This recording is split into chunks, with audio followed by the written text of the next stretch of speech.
Welcome back to another episode of Palisade Radio. This is your host, Colin Cattell. Returning guest on the program with us, and good time of year as his report is out, all 160 pages of it, is Ronnie Stoeferle. He's a fund manager at Incrementum and publisher of the In Gold We Trust report. Ronnie, welcome back to the program. Hi, Colin. Good to be back. Thanks a lot. Yeah, I have to admit, I haven't had a chance to get through all 160 pages of the report. But for people who are have an insatiable appetite to get everything there is gold and lots of charts and analysis, this is the best thing to get each and every year, and you spend just a ton of time doing it. So I want to start out by asking you, what was the main theme or themes that you had in the 2017 report? Well, I think that last year when we wrote Gold is Back, we said that we're at the very early stage of a new bull market, and I think within the last year this view was definitely confirmed. Of course, it was suddenly stopped by a gentleman called Mr. Donald J. Trump, but I think that that first of all, on a relative basis, gold and commodities are just dirt cheap compared to stocks, for example. We've got a chart in the report that was twittered and shared very, very often. It shows the ratio between the GSCI commodity index and the S&P 500 ratio. An S&P 500 index, and it shows that there have been three major bottoms so far, and at the moment we're at the very lowest range since 1971. And as you know, one of the strongest laws in financial markets is mean reversion. So I think that in the commodity space as well as in gold, we're on a very, very cheap, very cheap territory, while equity markets, bonds, and real estate are at or very close to their all-time highs. So from my point of view, the dollar is in the process of rolling over. That's actually what Donald Trump wants and needs. He said he's quite vocal about it. He wants and he needs a weak dollar, and we all know that this should be a positive environment for commodities and gold. So all in all, we're pretty confident, and I think that recession fears coming up within the next couple of months, this will actually be the big trigger and the big catalyst for gold. I know that chart that you're talking about where you compare the commodities to the, say, S&P or just overall general equities. We put something similar together where we compared the Bloomberg commodity index to the S&P. And the amazing thing is gold bugs would think that the Bloomberg Commodity Index would be up a good bit. In fact, on the chart, it still looks pretty depressed. But the very important thing is the S&P 500 and all these equities have continued to climb at such a rate that that gap is now open more than it ever was. And so now is almost the cheapest time to be getting into these commodities. Absolutely. I mean, we call the market the everything bubble. We've got quite some nice charts on that topic in the first chapter of the report. And Colin, just to give you one number, in the first quarter of 2017, the biggest central banks printed the amount of 1,000 billion US dollars, so 1 trillion. So we call that advanced monetary surrealism. With that amount of money that is printed in just 1 quarter, one could purchase 1/10 of an ounce of gold, which is a gold ducat, for this amount. So I think it's absolutely absurd what's going on in markets these days, and I think that this complacency that we're seeing in markets, this will probably lead to a major crisis, and this will probably make 2008 look like a kindergarten party. So I think in this environment, it just makes sense to hold a portfolio portfolio insurance in the name of gold, and I think that we're also showing a ratio between gold and the S&P 500. I think that gold is gaining relative strength again. We should not forget that gold was rising in every major currency in 2016, and in 2017 also gold is up, I think, 8% in dollar terms. It's up in every major currency. It's up in every emerging market currency. So I think this is a bull market that is not widely followed, because having a look at physical flows, but also institutional flows, it seems that nobody really cares about gold these days. And this is actually a setup that you want as an investor.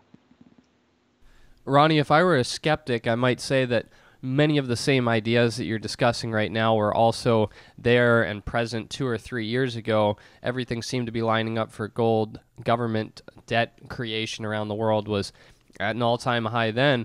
What's the difference now? Do you feel like we're getting imminently closer? And I guess you partially just touched on that, saying that the relative strength of gold is starting to build. Yeah, first of all, it's relative strength, but secondly, I just see many signs that make me very worried. I touched on this topic briefly before already. I think that sooner or later the US will enter recession again. Now, don't get me wrong, Colin. We already talked about my views that are heavily influenced by the Austrian School of Economics. So I'm not only from Austria, but I'm also a follower of the Austrian school. And a recession is something just totally normal, something healthy, because it reallocates resources. But in our current system, of course, a recession will be avoided by politicians and especially by central bankers. Now, what makes me so confident that we might enter a recession very soon? First of all, there's a strong consensus view in the markets. We've got a chart on that in the report. All 89 analysts that are questioned by Bloomberg, so the most important economists sitting in big banks and so on, none of 89 economists sees a recession within the next 3 years. So there's a very strong consensus view. On the other hand, we should not forget that first of all, we're seeing massive artificial asset price inflation fueled by central banks. We're seeing that many macro numbers are getting weaker and weaker. For example, auto sales, retail sales. We're seeing that tax receipts, which are very reliable, they're falling off a cliff. We're seeing that loan growth, credit growth is very sluggish. We're seeing industrial production being pretty weak. And we should not forget that we are seeing rising interest rates. So from my point of view, the tightening already started when Ben Bernanke started tapering. So this tightening cycle is already pretty long, and we've got a fantastic chart in the report showing the last 100 years. And in fact, in 16 out of 19 rate hike cycles, a recession followed. Only 3 cases turned out to be the exception to the rule. So this is clearly a very strong sign. Then the duration of the current upswing is already very long, and we are seeing that the US consumer is not doing very well. And so, as I've said, from my point of view, there are many signs. Perhaps I'm a bit too early, but there are many signs that the economy is actually not doing so well. And we all know what central bankers will be doing as soon as recession fears come up. The Fed will have to make a big U-turn. They will start talking about lowering rates again. They will start talking about another round of quantitative easing and not quantitative tightening, which is the big topic now. And there will be fiscal stimulus and so on. And this will be the exact moment when gold will make the next leg up. Well, inevitable does not necessarily mean imminent, but Yeah. timing is very important. Being a market participant, I'm not going to ask you to time anything here, but do you have a sense on how imminent things are? Do you have a feeling of what gold or the economy could look like when the 2018 In Gold We Trust report gets published? Well, we outlined a couple of scenarios in the report, and we put some probabilities and weightings on those scenarios. And I think that this Goldilocks scenario that market participants are celebrating now, I think this won't continue very long. So for gold, I think at the moment it's actually pretty boring. This is this really big triangle that is forming. I could definitely see some further pressure on the downside because commitment of traders report makes me a bit worried. I think that the recent price action is not really encouraging. We didn't get the 1300 resistance and so on. But on the other hand, as I've said, gold is rising again in every major currency. It's still very, very much hated. Just have a look at the average forecasts by the consensus. Everybody is extremely bearish, and I think that first of all, as I've said, recession fears coming up, and the second thing probably is inflation dynamics that will be crucial going forward for the price of gold. Colin, I'm not only bullish on gold and the commodity space in general. I'm one of the few oil bulls out there. I think this is one of the strongest consensus views ever. If I ask 100 investors, where's the price of oil gonna be in the next 3 years, I think that 99 out of them will say the price of oil will be between 45 and 55 US dollars. Nobody would see dramatically higher oil prices or dramatically lower oil prices. From my point of view, geopolitical tensions are getting stronger and stronger, and this will sooner or later have a massive effect on oil prices. So the US is already in a very mild form of stagflation. First quarter was growth at 1.2%, I think.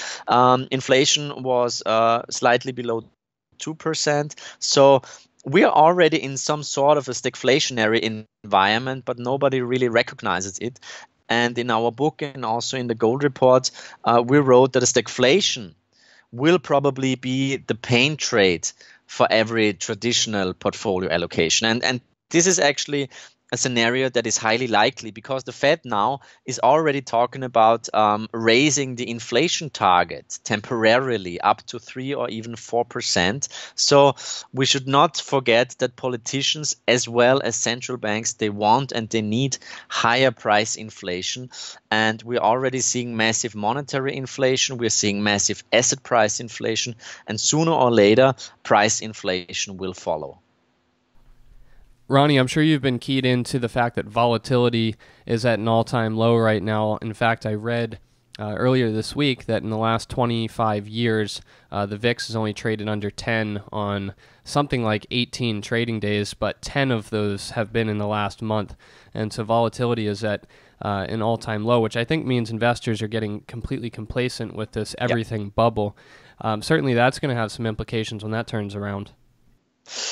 Absolutely, yeah. I think that this complacency that we mentioned, this is based on the fact that central banks will rescue the markets anyway, and I think the Fed they lost an enormous amount of credibility the last couple of years, and now they seem very eager to regain some sort of credibility and go through with further rate hikes and quantitative tightening, which is probably the joke of the year 2017. But I think the Fed is tightening into weakness. as Jim Rickards always says. And this is always a very, very dangerous policy. If you have a look at major crashes in financial markets, it was always after or within the process of a rate hike cycle. So this ridiculous volatility, it will end sooner or later. But when it will end, I cannot say that, because Austrians are very, very cautious when it comes to timing. It's basically impossible. But you can say, based on the technicals, that the market internals are getting weaker and weaker. Absolutely. Well, no gold discussion could be had without talking about how cheap the gold mining stocks are. There's been quite a bit of a pullback over the last 8 months, certainly sideways trading, and that has a lot of gold mining stock investors wondering when the next leg up of the bull market is going to come, and if there's a lot more pain before further gain. What do you think about the mining stocks at this point in time? Well, as you already referred to, the market seems to be some sort of a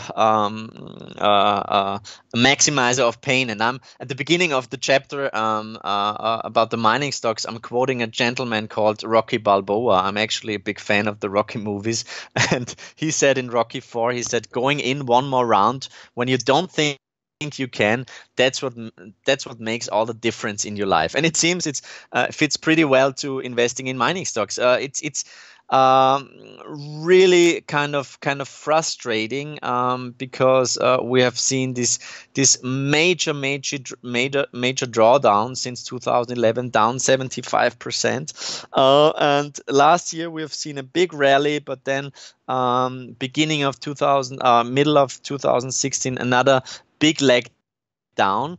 Having a look at the fundamentals, just to give you one number that we mentioned in the report. Currently, the gold bucks index has got a market cap of roughly 100 billion. So Apple alone exceeds the market cap of those 16 gold and silver producers in the index by 720%. And just the cash hoard of Apple, they could buy the entire gold bucks index 2.5 times, or they could alternatively buy 6,500 tons of gold. So I think there's quite a lot of charts in the report showing that we're on a very, very attractive price level. And we should not forget that the last bear market was actually the longest in the history of the Barron's Gold Mining Index, which is the longest available mining index. So we have had the longest bear market since 1942. And now, from my point of view, we're at the beginning of a new bull market, and we're at the very, very early stages if you compare it to other bull markets since 1942 in terms of the length, but also in terms of the performance. Basically, nothing happened yet. This is the very beginning of the party. I think that coming to the relative performance, we're at the same level. Philadelphia Gold and Silver Index versus the S&P 500. We're at the same level like in 2000. So very, very attractive setup. We should not forget the companies within the sector, they really did their homework. There was lots of creative destruction happening. Actually, in last year, we have seen the highest free cash flow in the index, in the MX Gold Bucks index. It was even higher than in 2011 when gold was trading at 1900. So the companies did a tremendous job. They cut costs. They cleaned their balance sheets. They are leaner. So I think the leverage of the sector on rising gold prices is much higher and much more attractive than back in the days.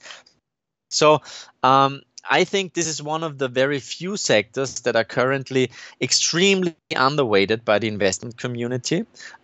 It's got a tiny market cap, and the industry did a tremendous job. Now, of course, the industry must continue to deliver on the promises made in the years. Yeah, so they have to kind of rebuild investor confidence. But I think that, as I've said, it's a very, very interesting sector. In our investment process, we currently focus on developers and emerging producers.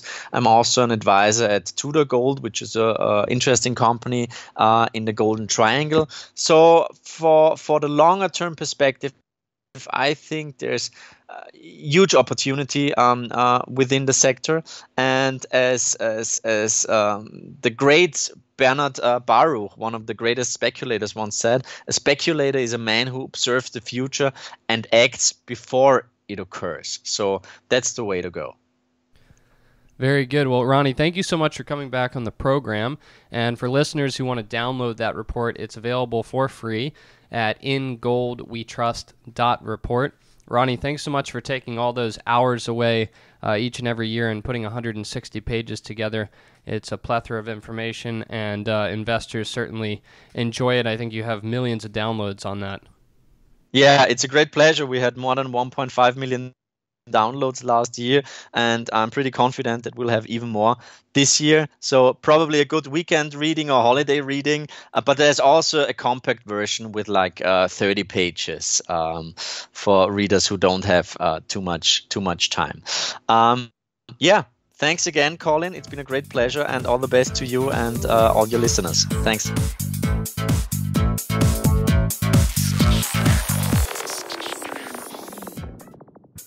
Think you understand the junior mining sector, and you think that the participants in the mining sector, junior mining sector, are good people and kind people, hit the bid. How violent that term could be, it actually could be quite violent. It could be a rip-your-face-off uranium rally. And the world is always going to need raw materials. It's going to need copper and gold and nickel and so forth. Totally destabilized. Hey, Troll, did you hear what's going on in Yemen?